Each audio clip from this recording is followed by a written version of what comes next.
Do you need tips on how to maintain discipline? You've come to the right place! Hi, my name is Gihansa. I'm here to help you maintain your discipline. I'll be talking about a few things that need the most effort to actually get through with every single day. Here are some things that I learned from my experience with these things. Fitness. With gym, my biggest demon is actually getting there. In the middle of a Bulgarian split squat, I'm ready to leave. But I don't. And that's because what's in my mind is my dream body. I've just always wanted to have more muscle than fat. That is essentially what gives you a more lean look. And there have been countless times where I've gone and I've stopped. So I kind of know gym, but I also kind of don't. Every time I go back, I'm like, what the heck is happening? One thing I realize is that I don't want to go until I finish the workout that day. When I get home, I feel like the best person on earth. I feel like I'm about to become a CEO the next day. Because that's how much I didn't want to do it, but I still went and did it. What this means is that you need to like the effort. You need to love that sense of accomplishment. When it comes to health, fitness, or gym in general, just the idea of moving closer to the goal I want is what keeps me going. As someone that didn't go to gym before this, after you start seeing even a little bit of progress, you just want to keep going. You just want to see how good it can get. But I think that covers mainly the mentality part of it. Obviously, life is not all just gym, okay? You have other things to worry about. You might be working a job, you might be going to school, you might have other hobbies. What I think worked for me was going to gym out of necessity. For me, I would finish work at 5 and I would have no time to think about whether I wanted to go to gym or not. I just had to go. Before I could think about it, I was already at the treadmill. You need to find a gym that is close enough to where you spend most of your time. So say if you're at work, something that's closer to your work and your house, so that even if you don't have work that day, you can still go.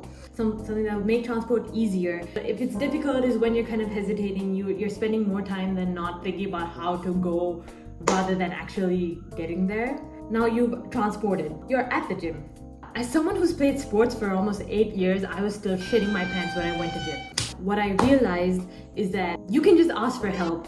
People who are bodybuilders or people who have gone to gym for a long time take pride in the fact that they know gym. So they'll be more than happy to talk to you about the things that their life is about. Okay, I mean that in the best way possible. They know every single thing about it. Use that.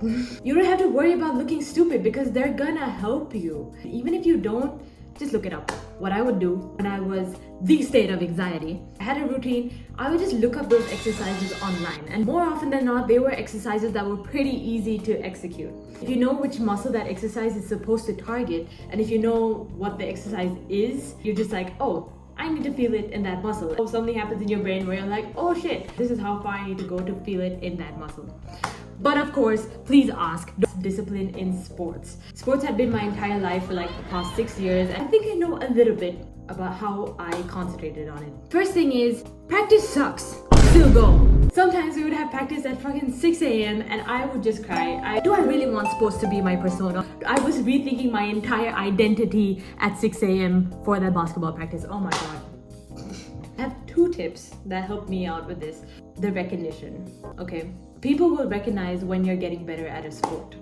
It will come out in the most random times, in the most specific situations. Where did that skill come from? I don't know, but you practiced. The second is, when you practice, you will inevitably get better. It can apply to anything. It especially applies to sports. You will get better. I would be a shit shot. Okay, I was like a driver. No matter what I would do, I would just somehow end up in the paint. That was my specialty. I would get like 10 fouls, get in 2 baskets from that because I was still a shit shot. It annoyed me every match, every tournament where I could have literally turned the tide if I just knew where the trajectory of my shot was going.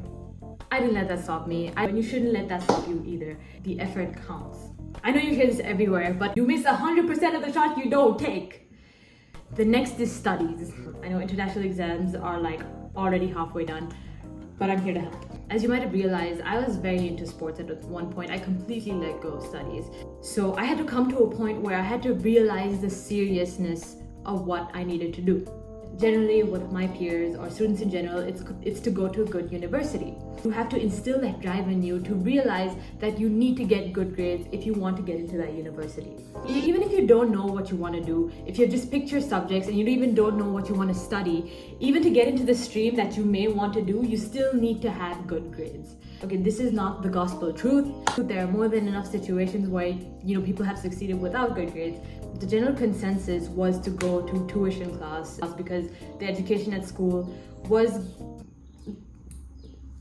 and I didn't do that. That was the biggest risk I have ever taken in my entire life. Oh my God, I'm so lucky. That was my fear motivator. It was to get good grades with 100% of my own effort. If I did go to tuition class and if I didn't spend most of my time doing sports, if I failed, I could still blame it on external factors. But this was 100% on me. So for A-levels, it was a given that you need to study 8 to 10 hours per day.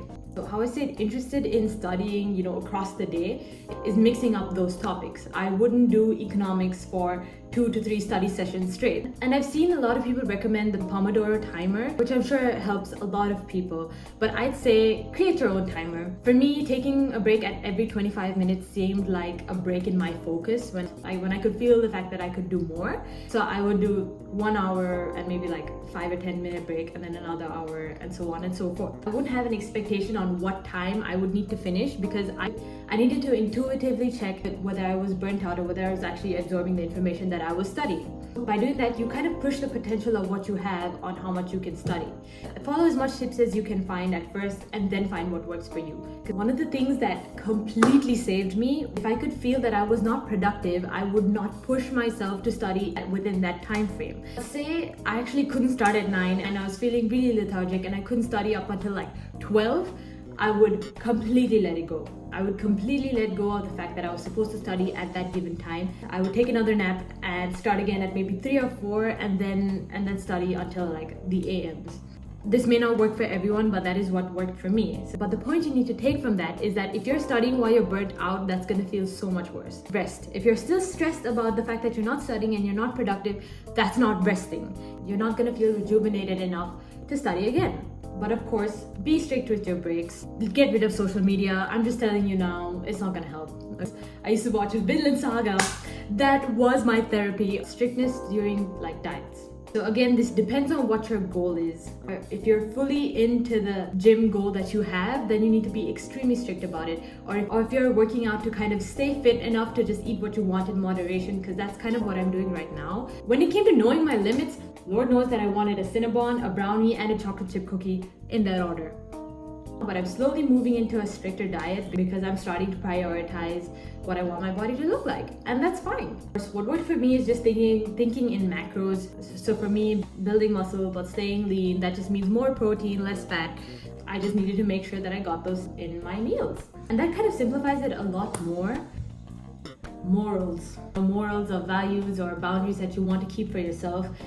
I've been really focusing on this a lot more these days. If it's something that you know will inevitably be good for you, you need to maintain that respect for yourself. The need for you to actually give better for yourself is something that you need to prize. You always have to understand that it's a process and you're always going to be on different levels spiritually and mentally. You can't always go from 0 to 100 like that. There are times where you get wake-up calls like that, but for me that didn't work. I had to treat this as a slow process. I had to really learn the art of forgiving myself.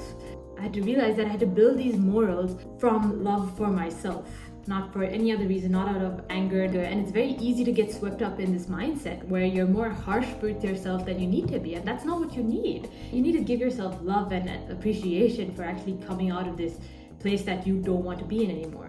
Even if you know front to back the book of how you're messing up and you still do, you still need to forgive yourself.